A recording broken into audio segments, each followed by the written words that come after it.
En attendant, nous avons des économies tout à fait considérables et qui seront affinées dans les semaines qui viennent, mais qui vont donner des marges de manœuvre absolument fondamentales au gouvernement. Je citerai notamment la sortie de l'Union européenne qui nous fait une économie minimum de 12 milliards d'euros par an, la suppression des régions qui nous fait une économie minimum de 5 milliards d'euros par an, la sortie de l'OTAN qui nous fait des économies minimum de 400 millions d'euros par an, une réduction substantielle des députés et des sénateurs de 30% qui nous fait des économies de plusieurs centaines de millions d'euros. Je citerai également la fin du CICE pour les grandes entreprises, ça fait 10 milliards d'euros d'économies. Je citerai aussi le fait, alors vous savez qu'en économie, c'est pas comme un compte de ménagère. C'est que quand vous prenez des mesures en économie, elles ont un impact sur l'état de l'économie. Et nous, comme nous proposons la sortie de l'euro et que le franc nouveau se dépréciera sans doute de 10 à 15% par rapport à la valeur actuelle du cours du dollar, eh bien cela dopera de façon colossale les exportations françaises.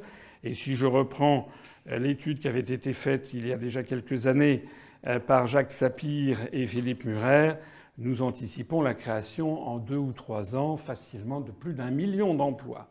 Ce qui signifie 1 million de cotisations patronales en plus, donc une augmentation des recettes, et 1 million de versements de prestations chômage en moins, ce qui permet un rééquilibrage des comptes sociaux. Je ne parle pas non plus du fait qu'un pays qui retrouve sa souveraineté et son indépendance, c'est un peu comme à la libération de Paris. Et d'ailleurs, ça crée une espèce d'enthousiasme. Et vous savez que l'économie n'est pas une science exacte, c'est une science humaine.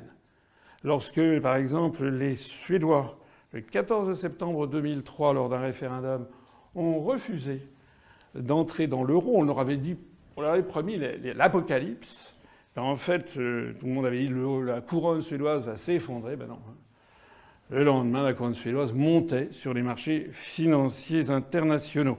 Et ceux qui avaient spéculé contre l'euro étaient obligés de dénouer en catastrophe les positions qu'ils avaient prises, qui avaient fait monter la couronne suédoise.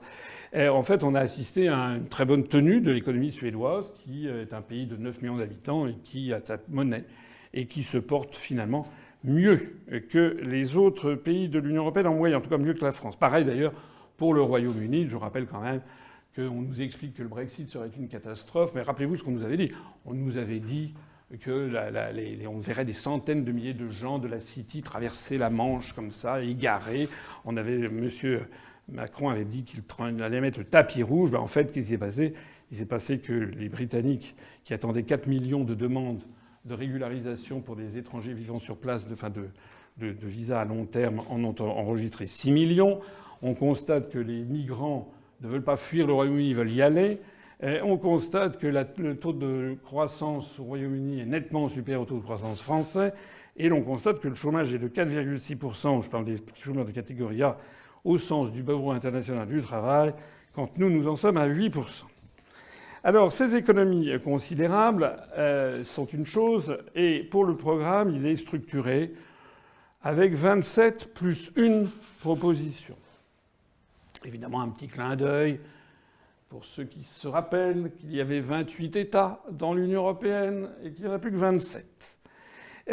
On peut le présenter de diverses façons, mais comme je ne veux pas vous infliger une lecture des 27 points plus le dernier, parce que vous trouverez que je suis trop bavard, c'est un reproche que l'on me fait souvent, je dirais simplement de façon, je vais essayer de résumer un petit peu ça en classant ça sous 3 têtes de chapitre: liberté, égalité, fraternité.